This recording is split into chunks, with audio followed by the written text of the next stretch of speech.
Hello, everyone, and welcome back to a brand new episode of Virtual Coffee. My name is Alexa Collier, and on this podcast, I interview and chat with accomplished and innovative small business owners and early career professionals. Now, with me today is Maura McCarthy. She is the founder of 12 Paws Ice Cream. They sell unique and premium ice cream flavors for humans in the Raleigh, North Carolina area. Currently, their ice cream is available for local pickup, and Maura hand makes different flavors. All of her flavors sound absolutely delicious, and I can't wait to try some this month for my birthday. Before we get into her journey, I'd love if you could rate and review Virtual Coffee on the Apple Podcasts app. It really helps us out, and you can also follow us on Facebook and Instagram. It's at Virtual Coffee Podcast. Thank you so much for your support. Happy New Year and happy listening. Now let's dive into Maura's story.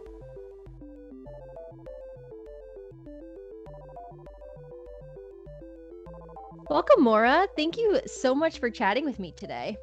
Yeah, thanks so much for having me. Yeah, I'm really looking forward to our conversation, and I would really love to hear your business, 12 Paws Ice Cream's mission in your own words, and kind of walk us through the journey of how you started this business. Sure. So 12 Paws, we create unique, I say we, it's just me, unique handmade premium ice cream flavors that rotate on a weekly basis. So like on a larger scale, more metaphorically, the mission is to create little pockets of joy for people because it's obviously a very difficult time and everyone loves ice cream. The idea did come out of the quarantine for me.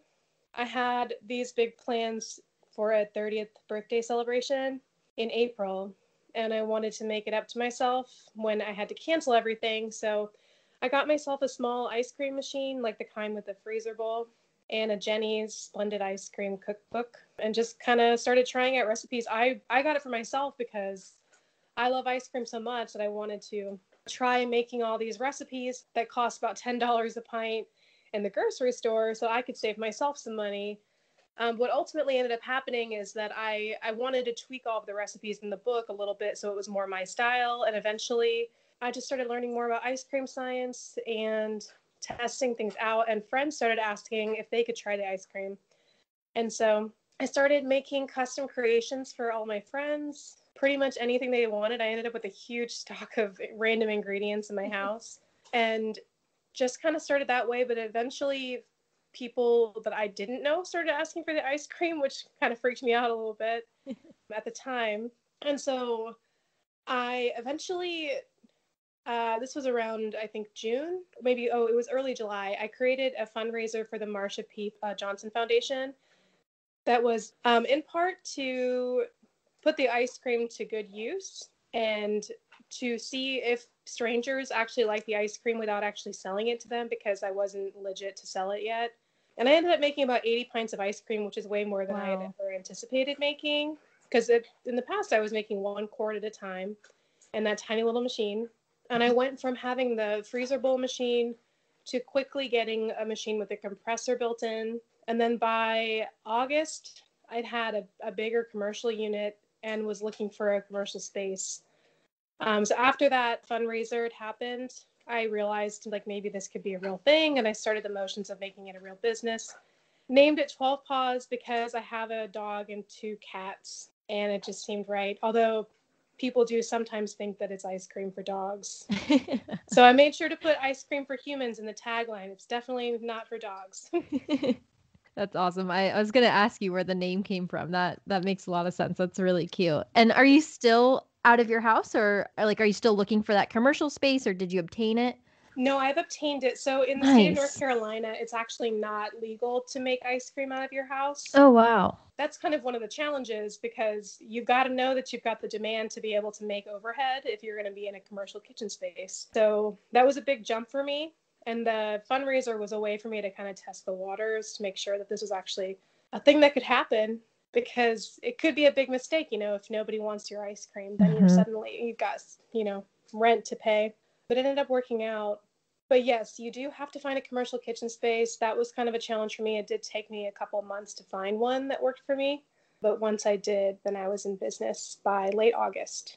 Wow, that's very cool. Congratulations. That's huge getting a space like that and like you said, having enough demand to justify that. Yeah. Congratulations. Thank you. Do you ship your ice cream or is it all local orders because obviously it melts? Right. So ice cream can be shipped, but it felt Okay. like kind of a volatile time to try it because it is so expensive and you need to be able to eat the cost if the ice cream melts. So I don't ship it. I do offer local delivery within a 10-mile radius of the kitchen that I'm at, which is near downtown Raleigh. But Nice. otherwise, most people pick it up at a local pickup. And I have a couple of those. I also offer a local cafe in downtown Raleigh, Cheney, as a pickup Mhm. location as well for people who need something more flexible. I love that local feel. It's almost nice to keep it local to the Raleigh area because you can, I'm sure, get close to your customers and it's just that hometown feel, of a business of people know you and 12 Paws and they go to you for their favorite ice cream flavor. I don't know. I think it puts a unique feeling on it. Yeah, it also feels special that this is the only place you can get it. Right. Yeah, exactly. And you're clearly supporting, a business in your hometown, in the area you live. It's a good feeling all around. Yeah. Now, can you describe some of the products you sell? I'm sure you have many, many flavors, but just give the audience a flavor of, no pun intended, of Right. what some of your unique offerings are. Sure, I'll give you an example of some of the flavors and then tell you why it's unique. Obviously, like some of the flavors are pretty crazy. I think around the state fair time, I made a flavor that was donut flavored. It was Krispy Kreme donut flavored Oh my with gosh. cheerwine marshmallow fluff Wow. and donut croutons. So like Wow. they're salty and sweet and crunchy. That's just one example. The first week that I was in business, I also did sour watermelon candy tahine. Some of them are pretty like out there, and I'm always surprised.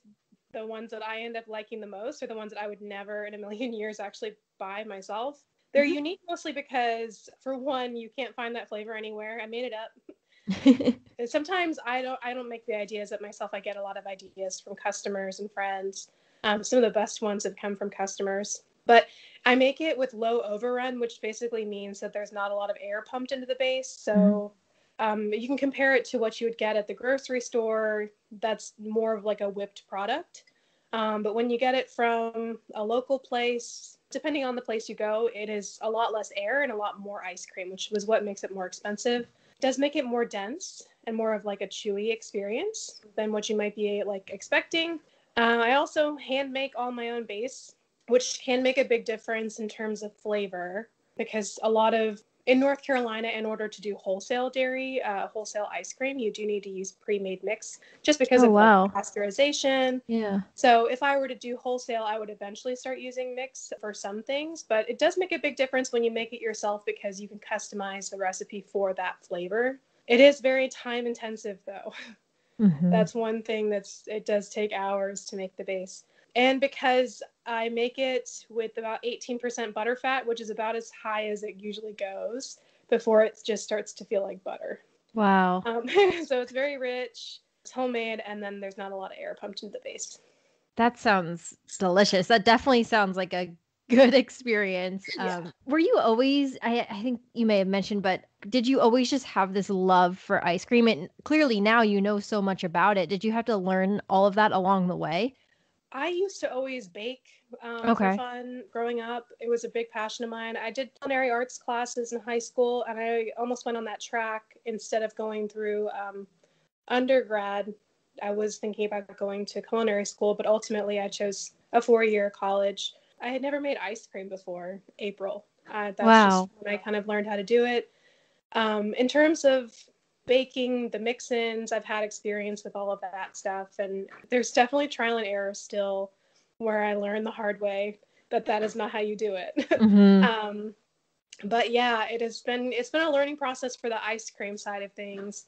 But I would say in terms of like putting flavors together, I have a lot of experience in eating ice cream because I am definitely one of those people that needs to have ice cream almost every single day. Even if it's freezing cold outside, you've got to have ice cream. Yep. And there's a separate stomach for it after dinner.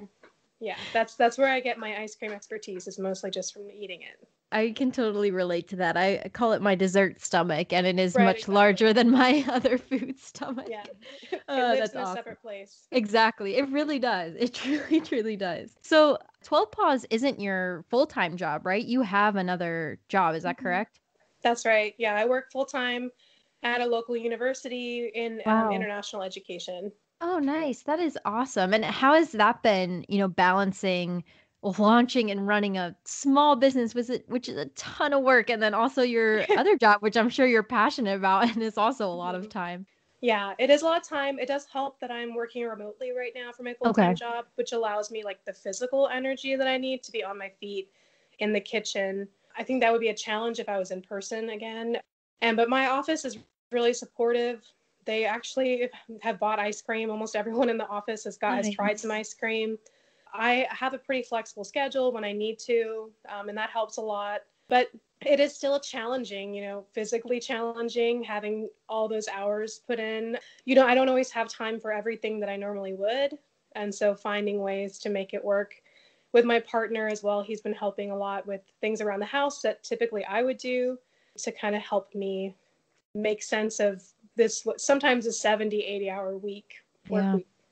That's wild. And Hmm. are you hoping to eventually go full time with 12 Paws, or right now, you're, balancing it and want to stay on that path because, I'm sure your full-time job, you're, like I said, also very passionate about that. Yeah, it's kind of like I'm not really sure at this Mhm. point, but I do find the work for 12 Paws really fulfilling. And this is something that I'd always kind of thought about doing since I was very young. And so I'd like to eventually, like, if I can feel like it's a safe move, dedicate more time to 12 Paws and expand on that. But, Sure. it'll all depend on, what things look like in the next year or so.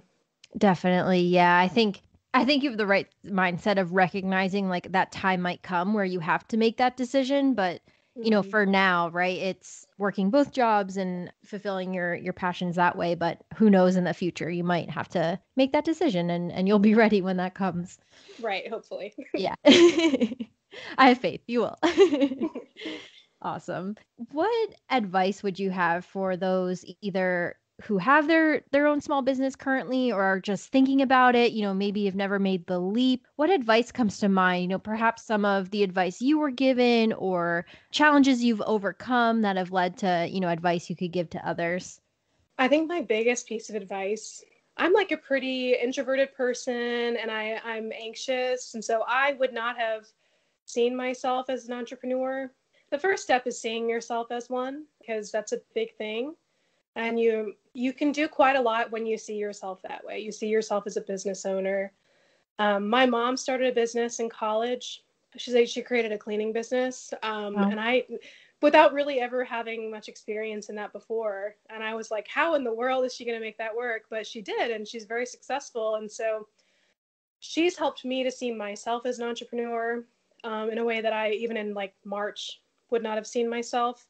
So that's like a big first step. And the second step would be to find a mentor. I found one in Preeti Was. She is the manager. She runs Chini and also Sugar and Spice Kitchen. I met with her and my friend Sam from Bites of Sam. We Hmm. knew each other before we got started, and both kind of knew that we wanted to make this a real thing. And so she makes her cookies and I make my ice cream. Sometimes we combine the two. We had no idea what we were doing, and so trying to find all the information is kind of overwhelming. You send an email to officials like in a governing organization for food business, and you get a bunch of PDFs with like very technical jargon. It's hard to figure out what you're actually supposed to do or get a specific answer to a question. And so we met with Preeti and she kind of gave us a checklist of everything that we need to do. And it was so helpful because it's really hard to find that information online. It's hard to find somebody that's willing to just tell you, like, yeah, here's what you have to do, and here's what you should do, and here's what you shouldn't do. And so finding a mentor is so important, and just being willing, like, just if you see someone that's doing something kind of similar to you, just ask, to say hi. They're more than likely willing to share information with you and just kind of give you like a point in the right direction. I wasn't sure what to do when I was looking for the commercial kitchen, but when I found a Hmm. place, Allison Vick of the Little Blue Macaron, She's in the same kitchen as me. She told me like literally down to what kind of buckets to bring with me and a broom. Just like nothing is quite as overwhelming when you are willing to reach out to people because they're so happy to share with you and they're so happy to like give you pointers and make you feel more welcome. And so just be willing to say hi to people, make connections, because they're going to be your biggest source of support when you're actually in it. And especially in the Raleigh area, I found the small business community is just amazing. I'm sure in many other, cities around the country, of course, but I'm just familiar with Raleigh and all those businesses you're naming. I've heard of them. I follow them on Instagram. And it's just because once you find one person, they're like, oh, talk to this person, or they're so nice. They're so helpful. It really is super, super strong here. And have you felt that in this area? Oh, definitely. I have people reaching out all the time. People that like I said before, in March, I wouldn't have seen myself as a business owner or even making ice cream, period. People I followed, I never would have even thought to like reach out to them, that now we're collaborating on flavors, and they're really like just awesome people to ask questions to sometimes. And I think it's incredibly supportive, and even the companies that I wouldn't even expect to be part of this like really tight-knit community, they're in it. Yeah, it really is incredible. And do you often partner with other small businesses to create flavors? I think did you just partner with Raleigh Cheesy on a flavor? Yeah, I did. Yeah, okay, I saw that. Yeah, so Courtney, she curated the flavor I did. That's so cool. It was with that fromage pave cheese that she's gotten the entire, not even just Raleigh area, obsessed with. There are people in New York tagging her in pictures of that cheese. And I get it. It's amazing cheese. I'm not even like much of a cheese person, but I think that might be changing now because of her. And I'm like, maybe awesome. I should buy a bunch of cheese. Yeah. But yeah, she curated the flavor.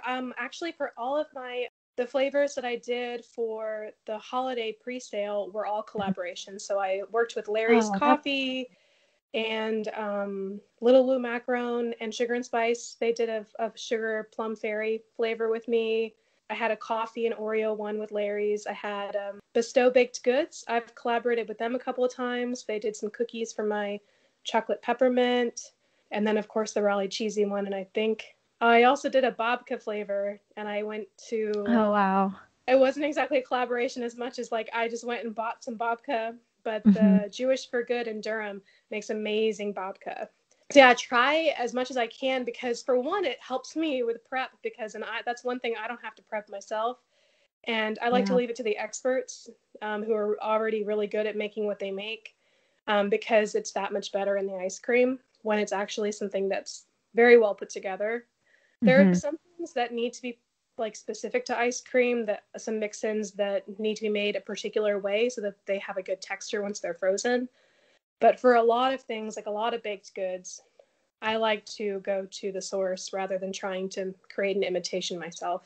And that is a really smart business model too. Like just one, partnering with other people is just such a cool idea to create flavors. And then, of course, from the business side, like they tell their audience, right? And supporters of them are interested in it. That's a really neat idea than just, solely creating new flavors on your own. I really like that. And honestly, most of the time when I collaborate with them, they have ideas for the flavor, like what would go well with that mix-in. And it ends up being 10 times better than something that I would have thought of. Yeah, that's really cool. So what's the ordering process like for a customer? Like, do you always have flavors that you can order anytime, or do you release them in batches when you collaborate with people? What's that process like? That's a good question. So the pre-sale was a bit unique, and then I did open it up in advance.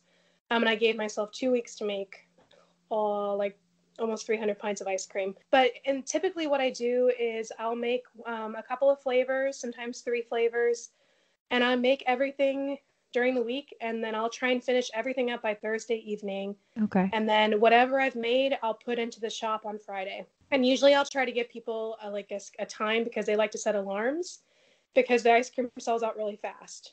I can only make so much ice cream, and because people are learning about it, as I've been able to create more ice cream, my audience has also grown, and so it hasn't gotten any easier really to buy the ice cream. So people typically will set alarms, and sometimes I'll do surprise drops. And so I ask people to sign up for my mailing list and I'll send an email out, and I'll also post to Instagram when the store has been restocked. Typically, I can make about 40 to 50 pints of each flavor. And so depending on how many flavors I make, it's anywhere between 80 and like 100 pints of ice cream that are up for sale about once a week. And I don't usually bring flavors back. Oh, wow. People sometimes if they keep asking me for it, I'll do it. I'm a sucker. But there's just so many ideas that I want to try out. And it's really not like, I don't have a firm rule that I don't want to bring flavors back, but it's just that there's so many options out there that I might get excited to work on the next one. And it also, I think, just makes it more special. Like, you got it when it was available. It might not ever come back again. It feels like more of a steal.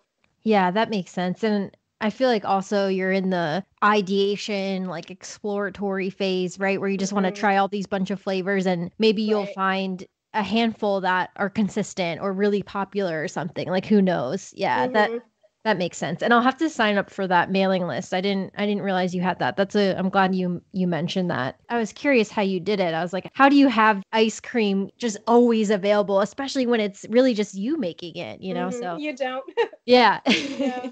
I occasionally will have some flavors that don't sell out as fast, and so they'll stay in the shop until they're sold out. In the cases where I have brought flavors back, like I did a pumpkin cheesecake flavor for 3 weeks in a row, and by the third week, everyone that wanted it had gotten it, and so it took longer to sell out. So that's part of it, too, is like if it's people that are just kind of looking forward to the next flavor, it isn't always as smart to keep one flavor around for a long time until you have like a storefront or something more like that. But yeah, it is typically only available for like an hour out of a week on like a Friday. Wow. That's crazy. People That's get awesome, crazy. though. Yeah, They I'll get have cutthroat to. for their ice cream. I can see why. That's incredible. You know, I'll definitely have to sign up for that mailing list and get on the next the next release because I want to try it. It just sounds so good. Yeah, I've got No, lots that's of awesome. ideas for January, so there should be some Cool. yummy flavors coming. Sweet. That's my birthday month. Maybe that'll be how we Ooh, celebrate is with some fancy ice cream. there you go. That's awesome. So, where are you hoping to take 12 Paws Ice Cream? You know, you have the commercial space. Do you have any, big milestones you're hoping to achieve in 2021, like hiring new people or getting a storefront? Just curious where your head's at for the future. I think 2021 is going to be the year where I make the decision about full-time or not. And when things are full-time, I think that would be an expansion. I think having a more centralized pickup location would be a big thing because right now we're kind of spread out around the triangle, which I know does make it more accessible, but it is a lot of work to get the ice cream to the different places. And it would also just be less confusing for people if the ice cream was just in one place. I would also love to see the ice cream make it easier to find, make it easier to order.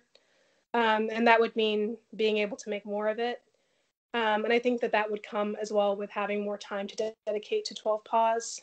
And ultimately, I think just having more of name recognition in the community would be great.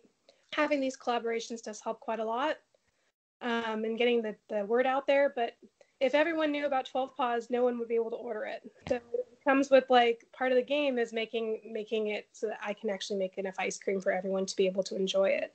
That would be great. Yeah, that is interesting. The want and desire to grow the business, of course, but also balancing that with being able to meet the demand. That is interesting. Right. That's a good point. I have to imagine myself like how many hours in the kitchen does that mean? Right. And then also, is it worth your time, right? Because at the end of the day, this is also your business and you're relying on it as well. So yeah, that's a good point. Exactly. That is interesting. You run your social medias and everything too, right? It really is just you right now. Right. My partner does wash the dishes sometimes. And he helps with the deliveries. Okay. He does run one of the pickups from his gym. Okay. But other than that, yeah, it's just me. So I run the social media. Sometimes it's pretty obvious. I'm learning how to make it look more cohesive. I've never had like a very uniform Instagram, but I'm working on making it look more put together.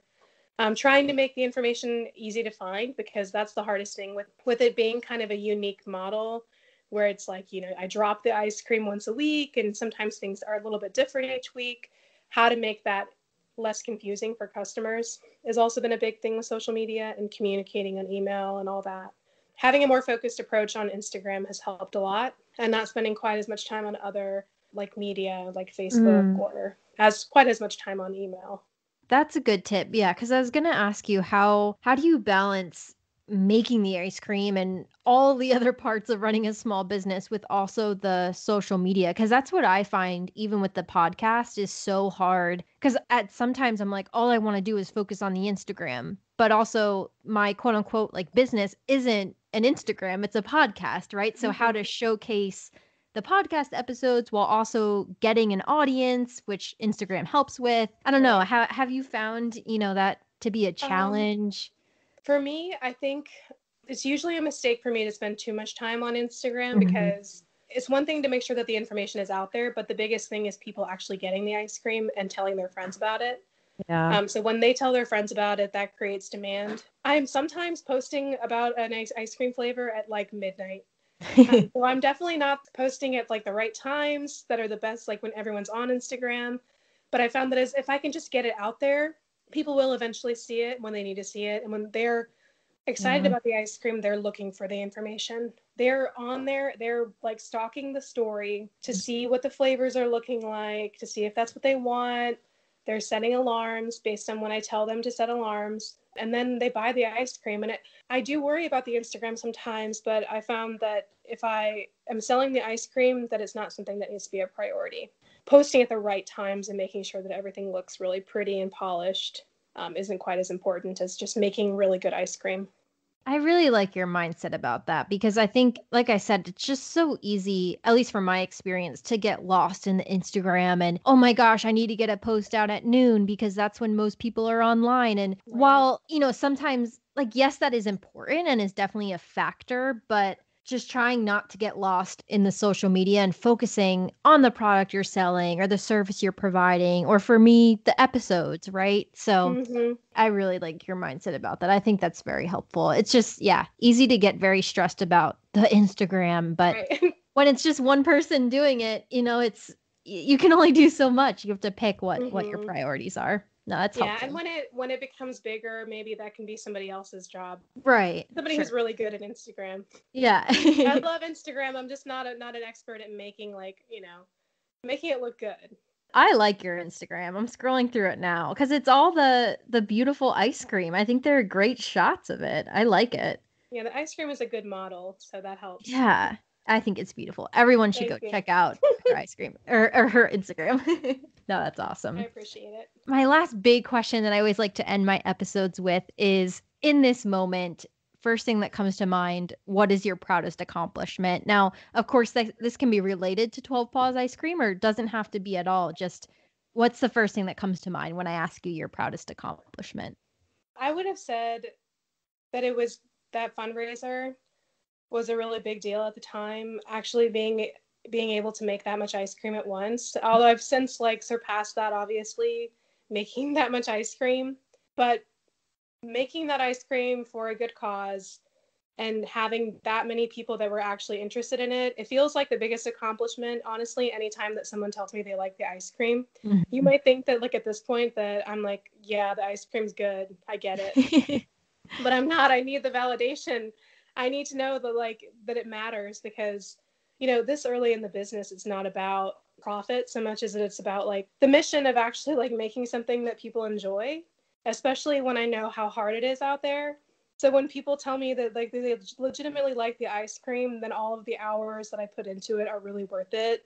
Well, I guess maybe creating ice cream and creating this product and actually being really good at it most of the time, and when I'm not throwing out is my greatest accomplishment.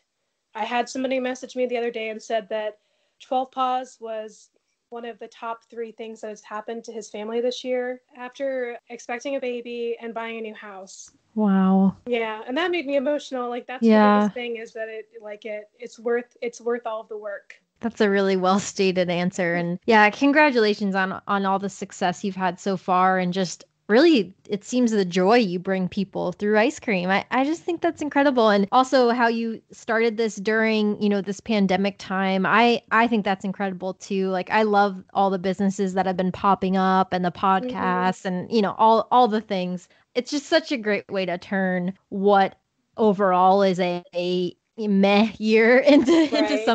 something positive, so yeah, just congratulations on Thank everything. you. I appreciate it. It Yeah, does mean a lot. of course. And before we wrap things up here, of course, would love for you to shout out your Instagram, website, etc. Where can everyone find you and 12 Paws Ice Cream? Sure. So it's pretty easy. It's just 12 Paws Ice Cream. It is 1 and 2, like the numerical 1 and 2, not spelled out 12. So just 12pawsicecream.com, or Instagram is at 12 Paws Ice Cream. Yeah, Excellent. come check us out. Yeah, I hope everyone checks out Maura and 12 Paws Ice Cream. And thank you so much for speaking with me today. I really enjoyed hearing your story and advice and perspectives on everything. Yeah, thank you so much for having me. It's been great.